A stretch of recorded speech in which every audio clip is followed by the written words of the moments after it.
Hello everyone, welcome back to Winsome Digital Platform of Winsome International School. Today we are having our practice session based on chapter number 2 of class 7th SOF series, and the name of the chapter was Heat. We were already done with the theory, we already read the chapter. So let's start with the question practice. Question number 1 says, three objects X, Y and Z of masses 1 kg, 2 kg and 3 kgs at temperature 50 degrees Celsius, 60 degrees Celsius and 40 degrees Celsius are placed in contact with each other. Direction of heat flow is, heat flow का direction क्या होगा?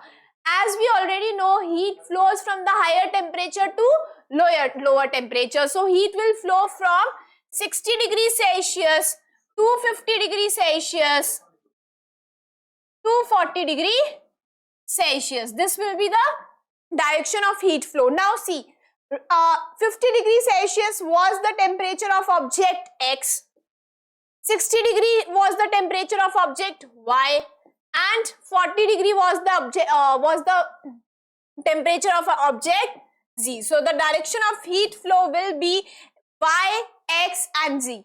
Y, X and Z. As we already know that Y will transfer the heat to X and Y will transfer the heat to Z. Y will be the main source of heat transfer. तो Y से हमारे जो है X में भी heat transfer होगी और Z में भी heat transfer होगी. So the option D will be the correct answer. Next one. Next question says two liquids with respective boiling and freezing points are given in the table below. Mercury has the melting point minus 39 degree Celsius. See, two liquids थे, उनका जो boiling point है, जब mercury use करा गया तब क्या था और boiling point क्या था, and alcohol use किया गया तब melting point and boiling point क्या था. Okay. See, a thermometer that can be used to measure both minus 35 degrees Celsius and 60 degrees Celsius can be filled with. See, we can say कि ऐसा thermometer जिससे minus 35 degree भी हम record कर सकें and we can also record 60 degrees Celsius. Correct? So, if I talk about 60 degrees Celsius will come in the range of this one. 60 degree Celsius minus 35 degree Celsius. तो हम किससे fill कर सकते हैं? मरकरी का और मरकरी और alcohol दोनों को यूज करके हम थर्मोमीटर को फिल कर सकते हैं. So the answer C will be the correct option. The correct answer is C. either alcohol or mercury. We can use both of them to fill the thermometer. Let's come to the next question. Next question says the length of the mercury thread in a mercury thermometer is 4 cm at 32 degrees Celsius, 8 cm at 52 degrees Celsius. What will be the temperature of the liquid if the mercury of the thermometer is dipped in 6 cm? See, as we know, what was the length of mercury at 32 degrees Celsius? 4 cm at 32 degrees Celsius, right? 8 centimeter,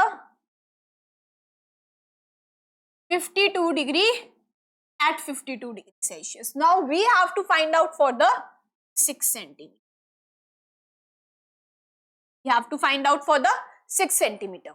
Now see, when जब we can say कि जब 4 centimeter पे था तो 4 centimeter, then it was recording 32 degrees Celsius. So what will be the temperature at 8 centimeter? See, what we have given that 4 centimeter पे 32 degree Celsius हमारा record हुआ है and 8 सेंटीमीटर पे 52 डिग्री सेल्सियस रिकॉर्ड हो रहा है. As you can see, यहाँ पे कितना डिफरेंस है? 4 का डिफरेंस है, right? 8 minus 4 is equals to 4. 4 का डिफरेंस है. जब 4 का डिफरेंस आया, when the हमारे जो लेंथ में जब 4 का डिफरेंस आया तब टेम्परेचर में डिफरेंस कितना आया? 20 डिग्री सेल्सियस का, राइट? जब लेंथ में 4 का प्लस 4 हुआ, when length was increased by 4 centimeter, the temperature increased by 20 degree Celsius. That means if I talk about 4 centimeter, 32 degree Celsius, then see, if I increase the length by, if I have to find out for 6 centimeter, if I increase the length by 2 centimeter, 2 centimeter का difference है यहाँ पे, right? तो यहाँ पे temperature का जो difference होगा वो क्या हो जाएगा? यहाँ पे 4 का था जब डिफरेंस, तब जब लेंथ में 4 सेंटीमीटर का डिफरेंस आया, तब टेम्परेचर में 20 डिग्री सेल्सियस का डिफरेंस आया। दैट मीन्स कि हमारे जो लेंथ है उसमें अगर मैं हाफ डिफरेंस, जो हमारी लेंथ है उसको 2 सेंटीमीटर से इंक्रीज कर दूं, दैट मीन्स जो टेम्परेचर में डिफरेंस आएगा वो क्या होगा? 10 डिग्री सेल्सियस से डिफरेंस आएगा। That means 32 degree plus 10 is equals to 42 degree Celsius. The answer will be B. Answer B हमारा करेक्ट होगा, because as you can see in this one, I am explaining you again. See, as you can see, जब हमारे length में +4 करा, that means when the length was increased by 4 centimeter, then the temperature increased by 20 centimeter. So in the same case, if I increase the length by 2 centimeter, then यहाँ पे half हो गई, पहले उसका हमने 4 सेंटीमीटर इंक्रीज किया length को, तो 2 सेंटीमीटर पे अगर मैं इंक्रीज करूंगी, दैट मीन्स यहाँ पे जो 20 डिग्री सेल्सियस जो हमारा डिफरेंस हमें मिला टेम्परेचर में, वो यहाँ पे कितना मिलेगा? 10 डिग्री सेल्सियस मिलेगा, बिकॉज यहाँ पे लेंथ +4 से इंक्रीज हुई थी, यहाँ पे +2 से इंक्रीज, ठीक है? और यहाँ पे क्या होगा? जस्ट हाफ हो गया, 4 का हाफ हो गया 2, तो यहाँ पे 20 का हाफ क्या हो जाएगा? 10। दैट मीन्स 10 डिग्री सेल्सियस जो है टेम्परेचर में इंक्रीज हमें मिलेगा। The answer will B 42 degree Celsius. I hope you got this. Coming to the next one. The melting point of a substance is 115 degrees Celsius and its boiling point is 350 degrees Celsius. At 120 C, melting point क्या है हमें दिया हुआ? The melting point is 115 degrees Celsius. Melting point is 115 degrees Celsius. So the boiling point will be, and what is the boiling point of the substance? Boiling point is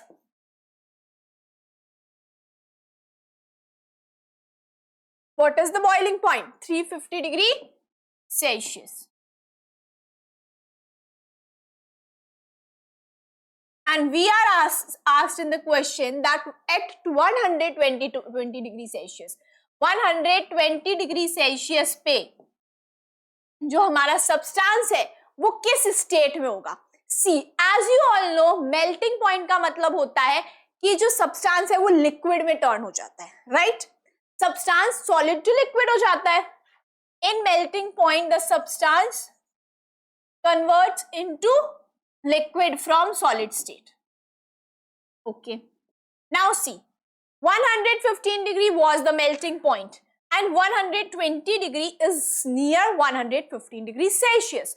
That means हमारा जो substance होगा वो almost liquid state में आ चुका होगा, because वो almost melting point के just past temperature पे है।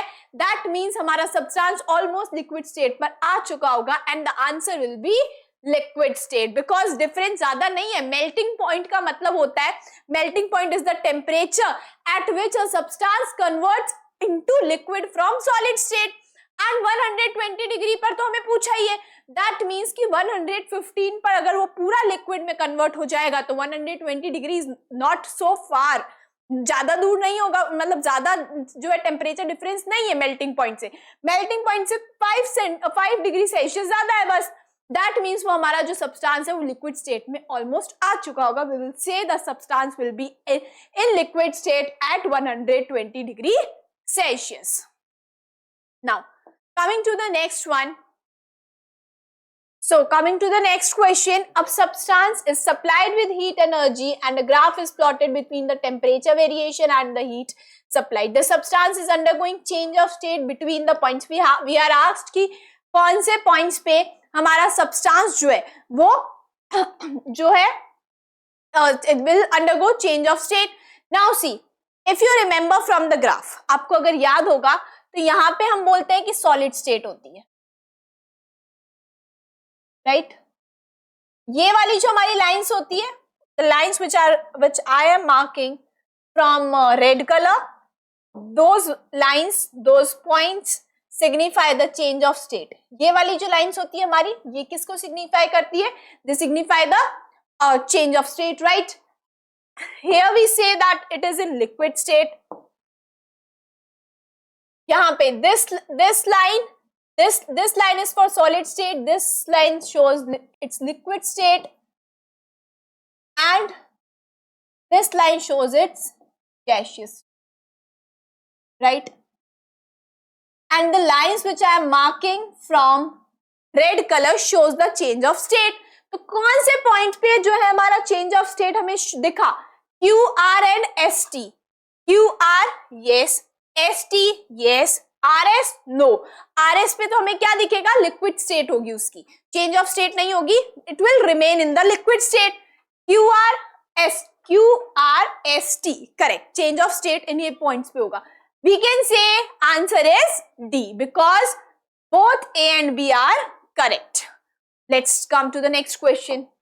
Next question is the melting point and boiling points of three substances are given in the table. The room temperature is 36 degrees Celsius. 36 degree Celsius room temperature है. X substance का जो है melting point है 20 degree Celsius and boiling point है 140 degree Celsius. Y का है 36 degree Celsius melting point, boiling point 200 degree Celsius. Z 40 degree Celsius is the melting point and boiling point is 250 degree Celsius. Now choose the correct statement. We have to find out the correct statement. I already told you in the previous sessions also, be aware about these words incorrect and correct.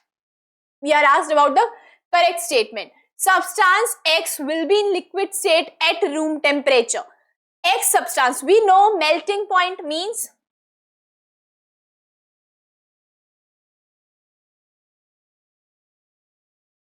we already know that melting point means conversion of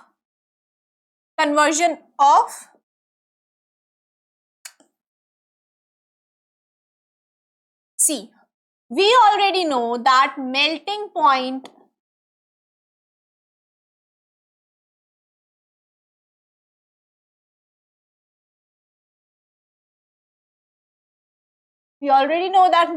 point means conversion from solid to liquid state. That is when the substance converts from solid to liquid state, that is melting point. Okay. Now if I talk about boiling point is the temperature at which the substance converts into gas from liquid state. Liquid to gas. Correct. Okay. Now see, we are given here that the first statement says substance X will be in liquid state at room temperature.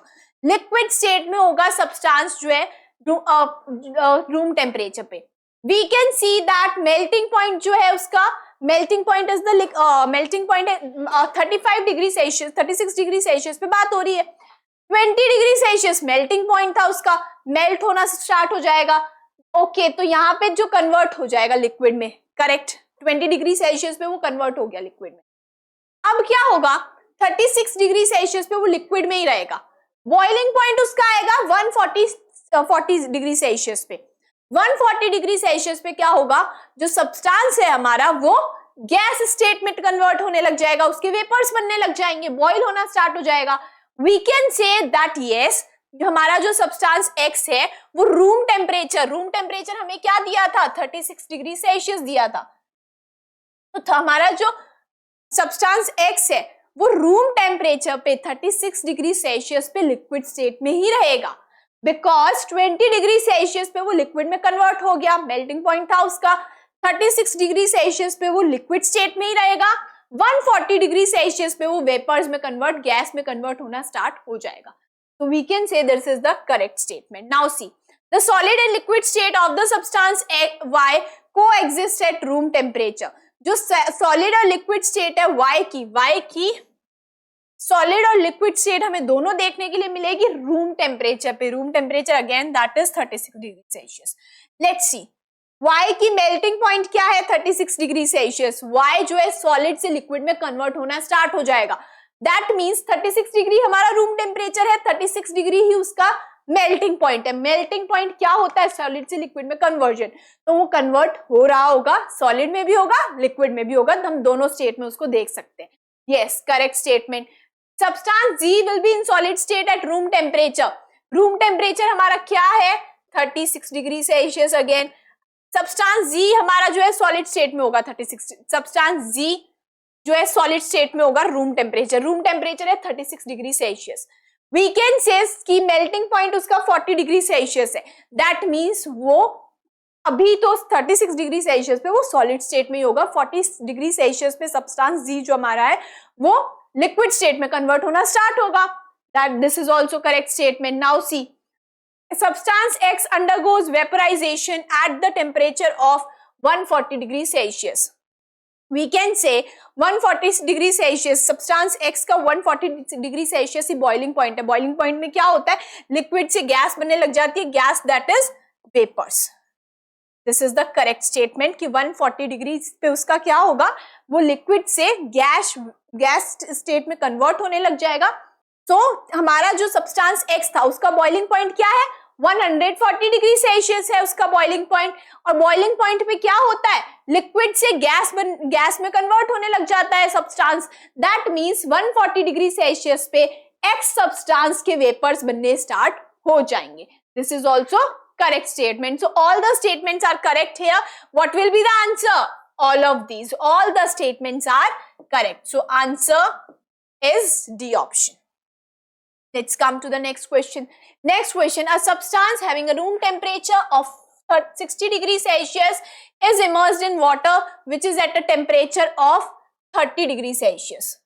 The temperature of the system will be. एक substance था जिसको 60 degree Celsius पे immerse करा गया water में. Substance का जो temperature था वो 60 डिग्री था. Right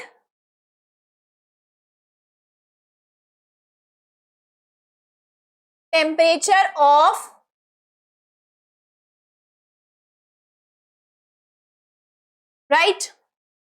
temperature of substance was 60 degree Celsius. It is immersed in water. Temperature of water is 30 degree Celsius.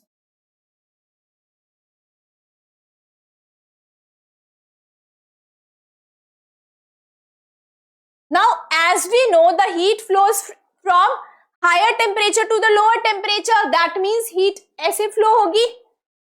Heat will be the transfer of heat will be from substance to water, right? Now we are asked about the temperature of the system. Temperature of the system मतलब कि जब हमने substance को immerse कर दिया water में, उसके बाद में अब उसका जो system हमारा है जिसमें water भी included है और हमारा सब्सटेंस भी इंक्लूडेड है. अब टेम्परेचर क्या हुआ एज वी ऑलरेडी नो कि दोनों जो है 60 डिग्री सेल्सियस से हीट ट्रांसफर होगा एंड 30 डिग्री सेल्सियस से the temperature will be less than 60 degree Celsius and more than 30 degree Celsius because the heat will be transferred from the substance to the water. So 60 degree substance का temperature क्या होगा decrease होगा और जो water का temperature है वो increase होगा और कहीं मिड पे आके वो स्टॉप हो जाएगा. देन हीट का ट्रांसफर मिड पे आके स्टॉप हो जाएगा. दैट मीन्स कि लेस देन जो सब्सटेंस का टेम्परेचर है it will be less than 60 degree Celsius and water the temperature of water will be more than 30 degree Celsius. तो हमें सिस्टम का टेम्परेचर पूछा है. सिस्टम का टेम्परेचर 60 डिग्री सेल्सियस नहीं होगा बिकॉज हीट ट्रांसफर होगी तो नहीं होगा 60 डिग्री ना 30 डिग्री होगा. मोर देन 60 डिग्री बिल्कुल भी नहीं हो सकता. ऐसा तो बिल्कुल नहीं होगा. अब क्या होगा in between 30 degree to 60 degree Celsius because कि जब जो हमारा हीट ट्रांसफर होगा वो हीट ट्रांसफर कब स्टॉप हो जाएगा जब टेम्परेचर 60 डिग्री सेल्सियस से 30 डिग्री सेल्सियस के बीच में आ जाएगा. एक मिड पॉइंट होगा 60 डिग्री सेल्सियस से 30 डिग्री सेल्सियस के बीच में जिस पर आकर हमारा हीट ट्रांसफर जो होगा वो स्टॉप हो जाएगा. So the temperature of the system will be in between 30 degree to 60 degree Celsius. The option D is the correct. So let's start from the next question.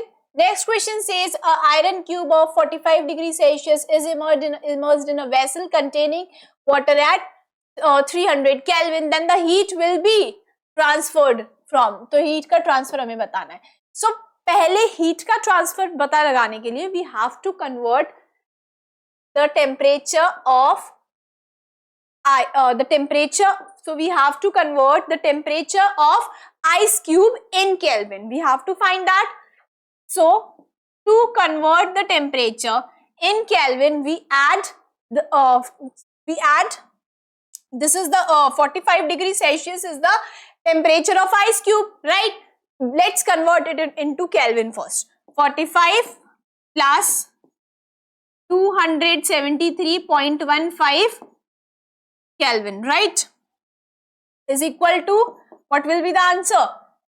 So if we find out 8.15, 5 plus 3, 8, 7 plus 4, 1, 3. 318.15 Kelvin is the temperature of ice cube, right? What is the temperature? What is the temperature of ice cube? 318.15 Kelvin, right? Temperature of ice cube. What is the temperature of water? What is the temperature of water? 300 Kelvin, right? We already know that heat transfer takes place from heat flows from object which is at higher temperature to the object which is at lower temperature. Okay, see. So the heat transfer will take place from ice cube to water. So the heat will flow from water to cube. No. Cube to water? Yes. So the answer B is the correct option. Let's come to the next question. Next question says in the given arrangement the temperature of water will be higher in. We need to know कि temperature कौन से जो water है, the temperature of water जो है हमारा किस में high होगा. Both the containers are filled with water, but here the container 1 is black colored and the container 2 is light colored. We already know black colored objects absorb more heat. Black colored objects absorb more heat, right? This will absorb more heat, correct? So that what we have to find out that same temperature. What is the arrangement? The temperature. तो water का temperature किस में high होगा? The substance which will absorb more heat. जो substance जो object हमारा जो है सब ज्यादा heat को absorb करेगा उसका temperature ज्यादा होगा. That means first वाला जो हमारा object है will absorb more heat. Therefore the temperature of water will be higher in first one. That means हमें first option यहाँ पे A में मिल गया. Second का होगा no, light colored है तो light colored absorb less heat. So the temperature of water will be lower in this one. Okay, so same temperature, no. Initially in first, then in two, no. This doesn't make any sense. So the option A is the correct one because जो हमारा first जो हमारा container है वो black colored का है, black color का है, वो heat को ज़्यादा absorb करेगा, heat को ज़्यादा absorb करेगा तो temperature भी उसका ज़्यादा होगा. Coming to the next question. So the next question is from our achievers section. See, hot water is poured into 4 containers shown below. Which container will cause temperature of water to drop at the lowest rate? सबसे कम rate पे किस container का जो temperature है वो सबसे कम rate पे गिरेगा? We already know that metal is a good conductor of heat, right? Metal is a good conductor of heat. तो metal में क्या होगा? हमने hot water जैसे ही डाला that will conduct metal जो है वो heat को conduct करेगा और जो भी हमारा environment है हमारी surroundings है उसमें heat का transfer हो जाएगा. तो इसमें ये तो ऑप्शन हमारा नहीं होगा because आराम से जो metal is a good conductor of heat. So as we know metal is a good conductor of heat. तो metal क्या करेगा? surroundings में के साथ heat का transfer करवा देगा. wood क्या करेगा? it is a good insulator. इसलिए conduction के through कोई भी हीट का ट्रांसफर वो नहीं होने देगा, राइट। तो इसका ये ऑप्शन हम कंसीडर कर सकते हैं। Again metal conductor container with lid, see अगर हमने उसको लिड से क्लोज कर दिया तो कन्वेक्शन और रेडिएशन से तो हीट का ट्रांसफर नहीं होगा, ठीक है, कन्वेक्शन और रेडिएशन से तो नहीं होगा, ठीक है, लेकिन स्टिल जो मेटल है it is a good conductor of heat, इसलिए इसमें जो हीट का ट्रांसफर है वो कंडक्शन के थ्रू हो सकता है सराउंडिंग के साथ। मेटल हीट को कंडक्ट करेगा हॉट वाटर से और सराउंडिंग के साथ में शेयर कर देगा, तो क्या होगा, उसका टेम्परेचर जल्दी होगा ड्रॉप, तो ये भी नहीं होगा हमारा। Again wooden container with lid, फिर से हम इन वुड वाले ऑप्शंस को कंसीडर कर सकते हैं because wood is a good insulator, तो कंडक्शन के थ्रू जो है हीट का ट्रांसफर है वो बहुत स्लोली होगा, वाटर का टेम्परेचर जल्दी ड्रॉप नहीं होगा। Now see, but this option says that the wooden container doesn't have any lid, इसमें कोई lid नहीं है। डी ऑप्शन में हमारे पास lid है, that means पहली बात तो wood is a good insulator, तो कंडक्शन के थ्रू नहीं होगा, ठीक है, wood is a good insulator, conduction के थ्रू कोई भी हीट ट्रांसफर नहीं होगा, बिकॉज हीट ट्रांसफर होगा तो ही तो टेम्परेचर में ड्रॉप जल्दी होगा, तो हीट ट्रांसफर कंडक्शन के थ्रू नहीं होगा। अब यहाँ पे लिड है, तो लिड क्या प्रिवेंट करेगी, लिड से, बिकॉज हमने उसको लिड से कवर कर दिया तो हमारा जो कन्वेक्शन और रेडिएशन के थ्रू जो हीट का ट्रांसफर हो सकता था अब वो भी नहीं होगा। तो which is the correct option, D, because D is the best option. इसमें क्या होगा, हमने वुडन कंटेनर का यूज करा है तो would is a good insulator, तो कंडक्शन के थ्रू हीट ट्रांसफर नहीं होगी। हमने लिड से कवर कर दिया तो कंडक्शन और कन्वेक्शन और रेडिएशन के थ्रू भी हीट का ट्रांसफर बहुत कम होगा, और जिसमें हीट का ट्रांसफर बहुत कम होगा उसी में तो टेम्परेचर जो है वो जल्दी ड्रॉप नहीं होगा, उसमें स्लोली ड्रॉप होगा। तो हमारा जो ऑप्शन डी है that is the correct option. So let's start from the next question. Next question says water droplets condense on the outer surface of a vessel having ice cubes. It is because of, हमने एक vessel ली, उसके अंदर ice cubes थी, और जब water droplets उसके जैसे ही जो वाटर वेपर्स है उसके कांटेक्ट में आई उस सरफेस के, तो वो वाटर ड्रॉपलेट्स में कन्वर्ट हो गई कंडेंसेशन की प्रोसेस से। सो ये ऐसा क्यों हुआ, ice is releasing heat to its surrounding, no, ice heat को रिलीज नहीं कर सकती बिकॉज आइस का टेम्परेचर कम है, जो सराउंडिंग है उसका टेम्परेचर ज्यादा है, तो हीट को रिलीज कौन करेगा, सराउंडिंग जो है हीट को रिलीज करेंगे। This is the wrong option.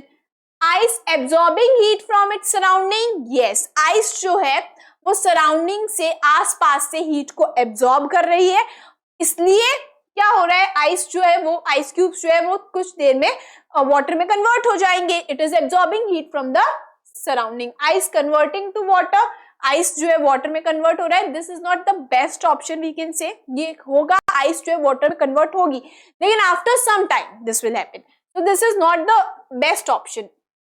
Ice is the solid form of water. According to this question, हमें रीजन पूछा था, हम रीजन में ये नहीं बोल सकते कि आइस जो है वाटर की सॉलिड फॉर्म है, no, this is also not the best option. तो ये ऑप्शंस जो है वो करेक्ट हो सकते हैं सी एंड डी, बट नहीं होंगे because according to the question हमें ये रीजन पूछा है कि वाटर ड्रॉपलेट्स जो है वो कंडेंस कैसे हो रही है ना, ये पूछा है, तो हम ये बोलेंगे कि आइस जो है वो हीट को एब्जॉर्ब कर रही है सराउंडिंग से, इसलिए ये प्रोसेस हो रहा है कंडेंसेशन का। So option B is the correct answer of this question. Let's do the next question. The transfer of heat by convection can take place in. Convection किसमें होगा? If I talk about solids में क्या होता है? Generally, even in the most cases, so if I talk about solids, तो solids में क्या होता है? Conduction होता है, कभी भी convection नहीं होता। तो solid वाले option तो हमारे वैसे भी eliminate हो गए। Now two options are left. Gases and liquids. Yes, gases and liquids is the correct one. Convection के थ्रू किसमें होता है हीट का ट्रांसफर? Gases and liquids में होता है। Now see, vacuum and gases, vacuum में तो कोई भी हीट का ट्रांसफर होगा ही नहीं, because there is no medium, radiation के थ्रू हो सकता है। तो वैक्यूम में हम बोल सकते हैं कि रेडिएशन हो सकता है, कन्वेक्शन और कंडक्शन के लिए मीडियम रिक्वायर्ड होते हैं, राइट, मीडियम इज रिक्वायर्ड। तो क्या होगा, वैक्यूम जो होगा, वैक्यूम में सिर्फ रेडिएशन के प्रोसेस से ही हीट का ट्रांसफर हो सकता है, कंडक्शन और कन्वेक्शन कभी नहीं हो सकता वैक्यूम में. This is also the incorrect option. The correct option is gases and liquids. Gases and liquids में क्या होगा, कन्वेक्शन के थ्रू हीट का ट्रांसफर होगा. Option C is the correct answer. So our next question is, a substance floats on water at 1 degree Celsius with a certain volume x above the water level. The temperature is slowly raised from 1 degree Celsius. How will the volume of x will change with the rise in temperature?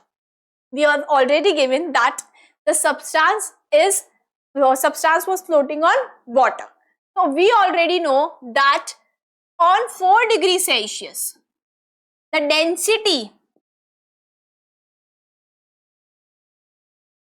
density of water is highest. You must be knowing about this, that at 4 degrees Celsius density of water is the highest. तो अगर हम 1 degree से जब raise करेंगे temperature को, तो क्या होगा, जो वाटर की डेंसिटी है वो 4 डिग्री सेल्सियस पे हाईएस्ट होती है. ठीक है, तो क्या होगा, वाटर की डेंसिटी भी क्या होगी, इंक्रीज होगी. तो वो जो हमारा वॉल्यूम है जो x, वो भी क्या होगा, इंक्रीज होगा. तो जब 1 डिग्री सेल्सियस से हम टेम्परेचर को राइज करेंगे तो क्या होगा, राइज करेंगे तो वो जो x का जो वॉल्यूम है, जब टेम्परेचर बढ़ेगा तो क्या होगा, 1 डिग्री सेल्सियस से ज्यादा होगा टेम्परेचर. जब हम बढ़ाएंगे 1 डिग्री सेल्सियस से ज्यादा, तो क्या होगा, x का जो वॉल्यूम है, volume of x will also increase, बढ़ेगा.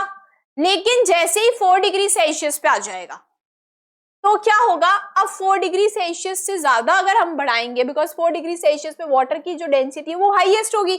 ठीक है, तो वाटर की डेंसिटी बढ़ेगी, वॉल्यूम जो x का वो भी बढ़ेगा. लेकिन 4 डिग्री सेल्सियस पे आने के बाद में कांस्टेंट हो जाएगा. अब कांस्टेंट जब 4 डिग्री सेल्सियस में कांस्टेंट रहेगा, लेकिन हम अब 4 डिग्री सेल्सियस से अगर ज्यादा बढ़ा देंगे टेम्परेचर को, जो हमारा वॉल्यूम है, volume of x will decrease because the density of water will also decrease. तो अब क्या होगा, now we can see the option x will decrease till 4 degree. 4 degree तक डिक्रीज होगा, no. ये उल्टा दिया हुआ है हमें option, this is incorrect. x will not change, no. x will change. x will only increase, no. See, x will increase till 4 degree Celsius. 4 degree Celsius तक x increase होगा, लेकिन 4 डिग्री सेल्सियस से जैसे ही ज्यादा बढ़ेगा टेम्परेचर तो decrease होने लग जाएगा. D is the correct option of this question. Coming to the next question. Next question, the diagram shows a brick wall between a man and a campfire. How does the thermal energy from the campfire reach the man? जो thermal energy है वो campfire से man तक जो है कैसे reach करेगी? Now see, as you can see, यहाँ पे this is a brick wall, this is a solid, right? This is a solid. So यहाँ से जब campfire से ब्रिक वॉल तक जब जो एनर्जी का ट्रांसफर, एनर्जी जो ट्रांसफर होगी, that will happen through radiation.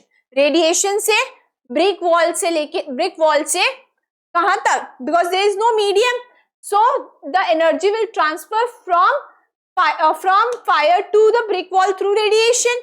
अब जो ब्रिक वॉल में जो ट्रांसफर हो गया एनर्जी का, वो किसके थ्रू होगा, conduction, because brick wall is a solid. So conduction के थ्रू होगा ब्रिक वॉल में. देन ब्रिक वॉल से मैन तक जो ट्रांसफर होगा हीट का, वो वापस किसके थ्रू हो जाएगा, radiation. So as you can see, what will be the sequence, क्या होगा sequence, radiation, conduction, radiation, radiation, conduction, radiation. First option is the correct one. So the option A is the correct answer of this question. Next one. See, observe the next is SOF NSO 2023 questions, PYQs. We will solve some PYQs. Observe the given table carefully. Group P, Group Q, Group R. On the basis of conversion of electrical energy, in which group would you put the electric stove? Electric stove को हम किस वाले जो group में है रखेंगे? See, Group P says DVD player, television. Conversion of electric energy, right? Conversion of electric energy की हम बेसिस पे किस में रखेंगे? DVD player and television. DVD player and television में क्या होता है? इन दिस ग्रुप पी में जो हमारे ऑब्जेक्ट्स हैं उनमें क्या हो रहा है? ग्रुप पी में जो हमारे ऑब्जेक्ट्स हैं वो डीवीडी प्लेयर एंड टेलीविजन है। डीवीडी प्लेयर और टेलीविजन में क्या होता है? If I say about both of them, तो उसमें क्या होता है? Electrical energy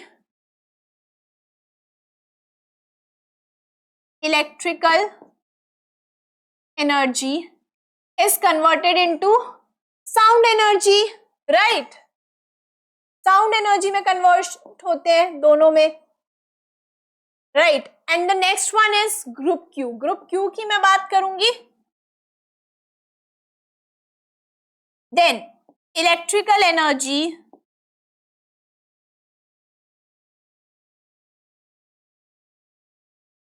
is converted into mechanical energy, because हम इसमें क्या करते हैं?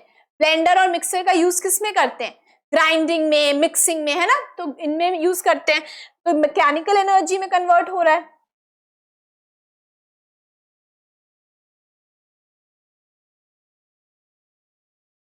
Now see, if I talk about group R, electric kettle and electric iron, electrical energy is converted into heat energy, is converted into heat energy. Now you must have got the answer. अब आपको पता लग गया होगा answer क्या है. See, on the basis of conversion of electric energy, in which group we will put electric stove. Electric stove में क्या होता है? इलेक्ट्रिक एनर्जी किस में कन्वर्ट होती है? हीट एनर्जी में कन्वर्ट होती है. तो हम किस में रखेंगे? ग्रुप आर में. Group Q, group P, group R. Group R में हम रखेंगे. Both group P and R. No, P में हम नहीं रख सकते बिकॉज इलेक्ट्रिक एनर्जी जो है साउंड एनर्जी में कन्वर्ट होती है और इलेक्ट्रिक स्टोव में कोई भी साउंड एनर्जी में कन्वर्ट नहीं होती है. इलेक्ट्रिकल स्टोव का यूज किस में होता है? To provide heat. तो इलेक्ट्रिकल एनर्जी किस में कन्वर्ट हो जाती है? हीट में. So electrical energy is converted into heat energy in group R. So we will put the electric stove in group R. So answer is the C option. So let's start from the next question. The next question is 4 beakers of water with different setups are given in the figures. We are given here 4 setups and we have to find out in which beaker does the process of convection takes place. हमें बताना है कि कौन से beaker में convection के process से heat का ट्रांसफर हो रहा है. As you can see in the first one, there is a lighted lamp and under it there is a beaker. We know there is no medium in radiation, right? Is there any medium provided? No. In convection there is a medium. In radiation there is no medium. यहाँ पे कोई medium provided नहीं है. Heat energy जो transfer हो रही है वो किसके through transfer हो रही है? Radiation के through हो रही है. तो यहाँ पे in first one the energy is getting transferred by the process of radiation. Coming to the second one, current through an electric heater. The electric heater is immersed in water. Water में immersed है पूरी तरीके से. There is a medium between water and the electric heater. So we can say the energy transfer, the heat energy transfer is taking place by the process of convection. Next one. In second one, there is ice and there is water. We know there is a medium between both of them. The energy transfer will take place by the process of convection. Next one, there is a candle flame under the beaker. We already know कि जो candle flame है, it is in contact with the beaker. The medium is provided. And इसमें क्या होगा? Heat energy किसके through transfer होगी? If you remember हमने पढ़ा भी था कि जो वाटर है वो बॉईल होगा, जो हॉट वाटर होगा वो अपर नीचे वाली लेयर से ऊपर शिफ्ट हो जाएगा एंड देन जो कोल्ड वाटर होगा वो वापस नीचे आ जाएगा and in this space the whole water will get heated up, right? So the energy by the heat energy is getting transferred by the process of convection. Now let's see. We had to find out in which beaker does the process of convection is taking place. In which beakers? Second, third and fourth, right? Second and fourth only? No. Fourth only? No. First and fourth only? No. second, third and fourth, right. Answer is the next one. Next one is a thermometer registered a temperature reading of -1 degree Celsius when placed in pure melting ice. See, -1 degree Celsius pure melting ice में record हुआ है, right. Now if I talk about next one, if it registers a temperature of 99 degree Celsius when being placed in pure steam. 99 degree Celsius in pure steam. Okay, then a student then uses it to measure the temperature of a cup of water. The temperature of the cup of water measured by the student is, क्या आएगा? 1 degree higher than the true temperature, same as the true temperature, 1 degree lower than the 1 degree Celsius lower than the true temperature, 3 degree Celsius higher than the true temperature. See, listen, इसमें क्या होगा? As you can see, आप देख रहे होगे कि जो pure melting ice होती है उसका जो टेम्परेचर होता है दैट इज 0 डिग्री. वो एक्चुअल में क्या होता है? 0 डिग्री सेल्सियस होता है, लेकिन यहाँ पे -1 है, that is 1 degree lower, right. हमें क्या दिया हुआ है? 1 degree lower than the true temperature. 1 degree कम है ट्रू टेम्परेचर से. इसमें भी आप देख सकते हो प्योर स्टीम का टेम्परेचर 100 डिग्री सेल्सियस होता है, right. But we are giving 99 degree Celsius. That means हमें क्या दिया हुआ है? दोनों जो जब थर्मोमीटर से हमने मेजर किया, जब दोनों जो टेम्परेचर आए हमारे मेल्टिंग आइस और प्योर स्टीम के, they are 1 degree lower than the true temperature, right. तो हम जब सेम थर्मोमीटर से एक कप वाटर में तो जब हम सेम थर्मोमीटर से एक कप में वाटर लेके उसका टेम्परेचर मेजर करेंगे, that will be also 1 degree lower than the true temperature. So which option is the correct one? C, 1 degree lower than the true temperature. Answer हमारा आएगा सी, कि actual में जो टेम्परेचर आता है उससे 1 डिग्री सेल्सियस लोअर टेम्परेचर जो है हमारा थर्मोमीटर शो कर रहा है. बिकॉज हमें क्वेश्चन में भी यही हमने देखा कि प्योर मेल्टिंग आइस का एक्चुअल में 0 डिग्री सेल्सियस होता है, लेकिन हमने रिकॉर्ड किया तो -1 डिग्री सेल्सियस आ रहा है, और एक्चुअल में प्योर स्टीम का 100 डिग्री सेल्सियस होता है जो कि 99 डिग्री सेल्सियस आ रहा है. दैट मीन्स दोनों केसेस में क्या हो रहा है? जो टेम्परेचर है वो 1 डिग्री सेल्सियस कम आ रहा है. तो जब हम नॉर्मल वाटर का भी टेम्परेचर लेंगे वो भी एक्चुअल टेम्परेचर से, ट्रू टेम्परेचर से 1 डिग्री सेल्सियस कम आएगा. Let's move on to the next question. Next question says, in the arrangement, 2 identical steel bars P and Q are fixed and heated as shown in the figure. As you can see, steel bars हमने लिए, 2 steel bars were there and 2 identical steel bars P and Q. नीचे से उनको heat मिल रही है और दोनों के बीच में गैप कितना है? 1 degree Celsius. On heating the following bars, observations are made. क्या क्या observations हमें मिली? The space between the bar decreases. Next is matter contracts on heating. Heating पर matter contract हो रहा था. Length of bar P increases while that Q decreases. Metals are good conductors of heat. अब which of the following observation are correct? हमें बताना है कौन सी observations है जो correct आ रही है. As you can get from the diagram, आपको diagram से ये बात समझ आ रही होगी कि हीट स्टील बार्स जो है वो मेटल है. स्टील बार्स जो है वो क्या है? मेटल है, राइट. स्टील बार्स हमारे मेटल होते हैं. तो हमारा देन जो हमने जो 2 स्टील बार्स हैं P and Q, they are placed और उनके बीच का जो गैप है वो 1 सेंटीमीटर दोनों के बीच में गैप आ रहा है और नीचे से हीट जो है हमने प्रोवाइड करी है. As you know, metals don't contract on heating, they expand on heating. तो क्या होगा? steel bars will expand on heating. Because metals जो होते हैं हमारे वो हीट मिलने पर एक्सपैंड करते हैं, they don't contract on heating. जब उनको कूल करा जाता है, जब टेम्परेचर कम होता है, तब मेटल्स क्या करते हैं, वो कॉन्ट्रैक्ट करते हैं। बट इन द केस जब हम टेम्परेचर ज्यादा है, हीट प्रोवाइड कर रहे हैं मेटल को, तो जो मेटल है वो क्या करेगा, एक्सपैंड करेगा। तो हमारे स्टील बार्स भी एक्सपैंड करेंगे। पी एंड क्यू जो स्टील बार्स हैं वो इंक्रीज, उनकी लेंथ जो होगी वो इंक्रीज होगी। Now let's see the space between the bars decreases। तो जो जब दोनों की लेंथ इंक्रीज होगी then it is natural कि दोनों के बीच का जो डिस्टेंस है वो कम होता जाएगा।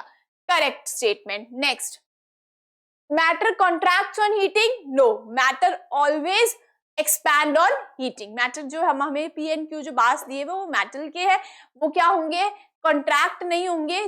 जब उसको हीट प्रोवाइड होगी तब वो एक्सपैंड करेंगे। This is a wrong statement. Next, length of bar B increases. Yes, bar जो हमारा पी है उसकी लेंथ इंक्रीज होगी। क्यू की डिक्रीज होगी? नो, दोनों की इंक्रीज होगी, बिकॉज दोनों क्या है, स्टील बार्स है और दोनों को हीट मिलने पे वो एक्सपैंड करेंगे, डिक्रीज नहीं करेंगे। तो हमारा ये वाली स्टेटमेंट रॉन्ग हो गई, because this one is correct but this one is wrong. Q जो है वो डिक्रीज नहीं करेगा, पी भी इंक्रीज करेगा, क्यू भी इंक्रीज करेगा। Metals are good conductors of heat, true. Then which statements are correct? First and fourth only. First and third only? Wrong. First and fourth only? Yes. Answer B is the, option B is the correct one. So let's come to the next question. The next question is, the given figures represent position of mercury level in a thermometer placed in pure melting ice and boiling water. Mercury thermometer का हमने use किया और उसके बाद में जो mercury की length में जो डिफरेंस आया वो हमें गिवन है। What we have to do, we have to we have to find out the distance between each 1 degree mark for this thermometer. Now let's see. Melting ice का जो हमारा है वो क्या है, 3 centimeter. Melting ice, you know, there at 0 degree Celsius is the temperature at which ice melts, and for the boiling water the temperature is 100 degree Celsius, right? Now let's see. And for the 100 degree Celsius the length of mercury is 27 centimeter. Now if I find out कि जब 0 degree Celsius से 100 degree Celsius में कितना difference आया length में, तो कितना difference आएगा वो, 27 minus 3 centimetre is equal to 24 centimetre. That means हमारे 24 सेंटीमीटर का डिफरेंस आया जब 0 डिग्री से 100 डिग्री तक हमने 100 डिग्री जो है मेजर किया था। उसके दोनों में डिफरेंस कितना आएगा, 24 सेंटीमीटर का आएगा। एंड एज वी नो कि जो मर्करी थर्मामीटर होता है उसकी रेंज होती है 0 डिग्री से, range is 0 degree to 100 degree, right? There are how many divisions, there are 100 divisions, 100 divisions होंगे।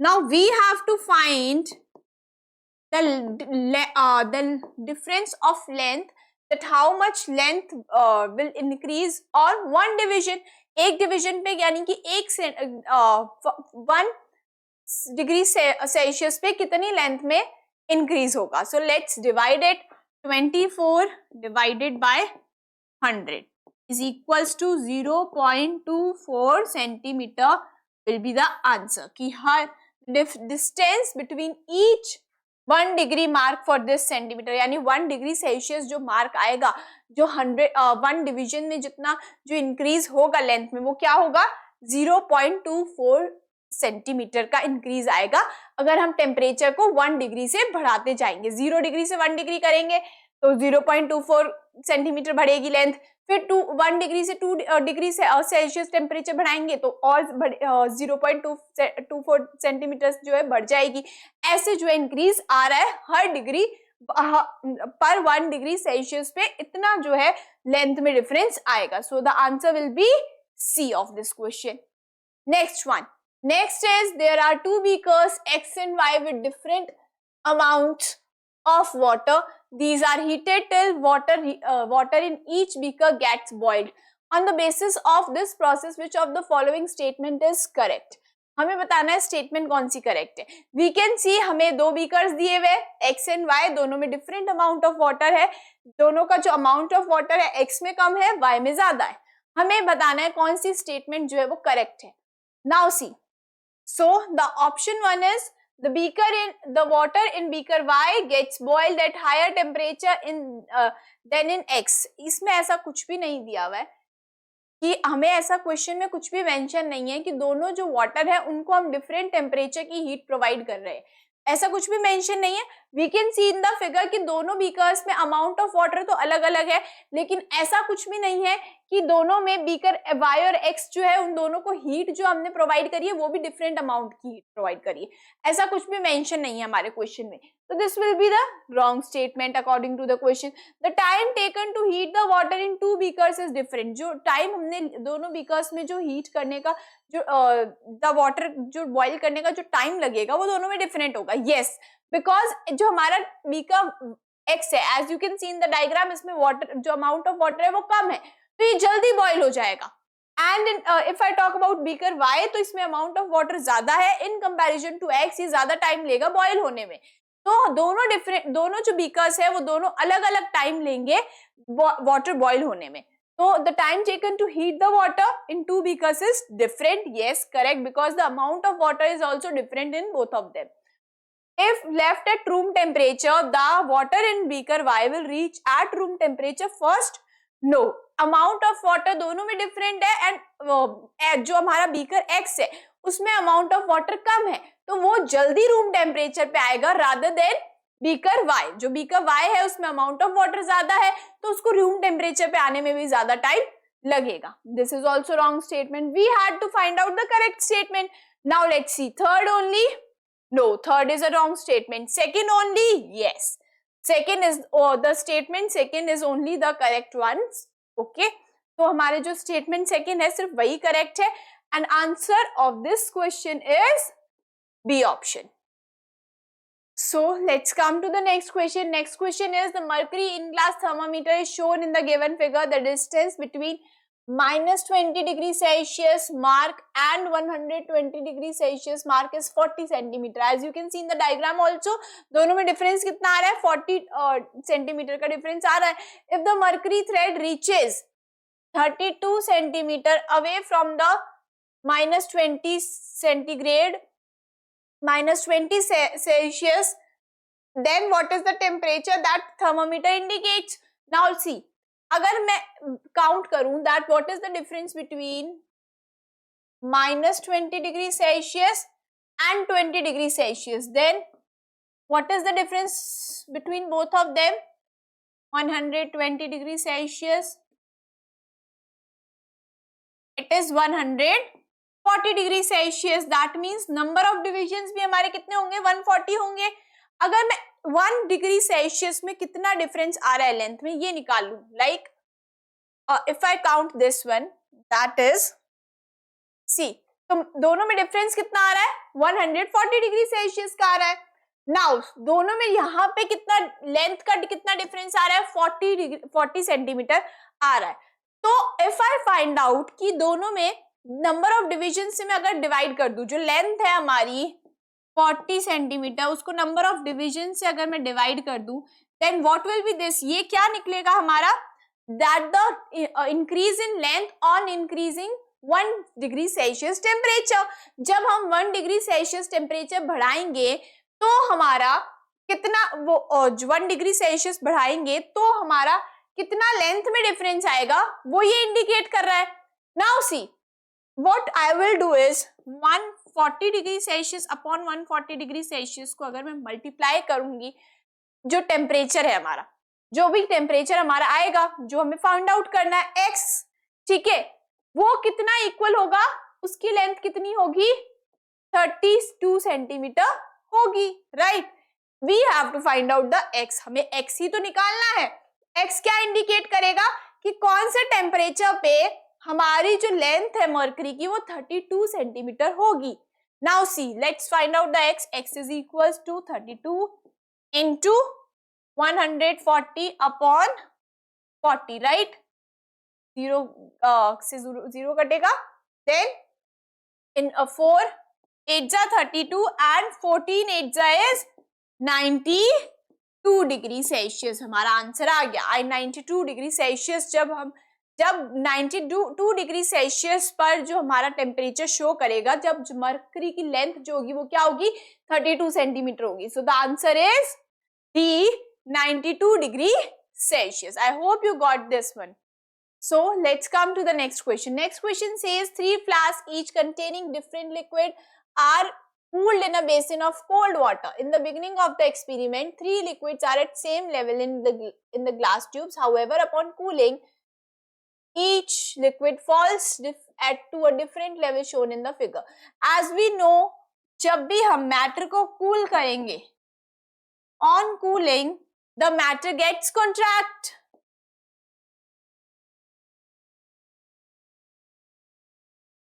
Matter will contract, right. तो कॉन्ट्रैक्शन होगा तीनों लिक्विड्स में हमारे, एक्स, वाई एंड जी तीनों में क्या होगा, कॉन्ट्रैक्शन होगा.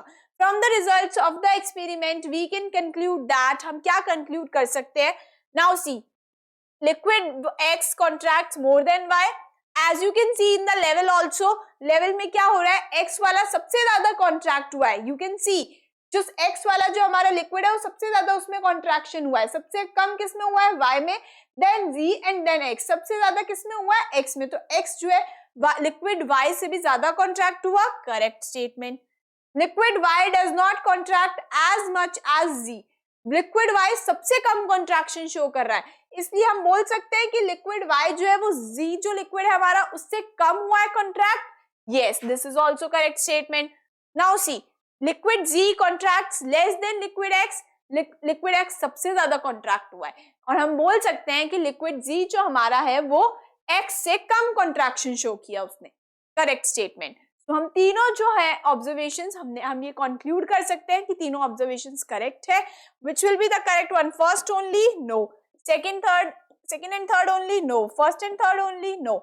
फर्स्ट, सेकंड एंड थर्ड, तीनों जो हमारी जो स्टेटमेंट्स है वो हम कंक्लूजन में बोल सकते हैं. So the answer is D. So this was all about this chapter. We have completed chapter number 2 of class 7, that was heat. हमने क्वेश्चन प्रैक्टिस भी कर लिया एंड थ्योरी भी कंप्लीट हो चुकी है हमारी. So till then आप अपनी तरफ से और क्वेश्चंस प्रैक्टिस कर सकते हैं इस चैप्टर से related, and stay tuned for the next video. Thank you so much.